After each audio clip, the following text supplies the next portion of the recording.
Taoiseach, last year you returned from Glasgow, having proudly signed up to a pledge to cut methane emissions by 30%.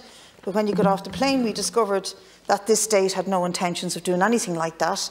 And it may appear, and I want you to address this, that a similar sleight of hand is on display after the lofty rhetoric in Sharm el-Sheikh, because there are reports from the EU Council that show that Ireland has voted to exclude financial investments and funds from the EU Corporate Sustainability Due Diligence Directive.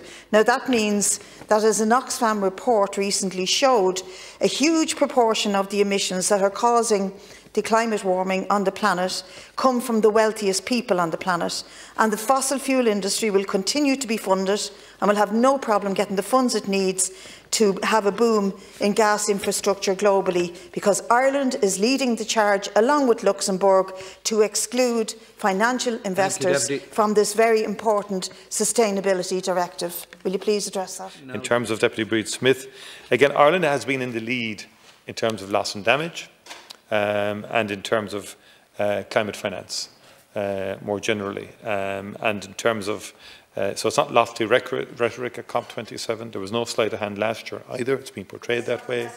But you made the assertions. But you made the assertions.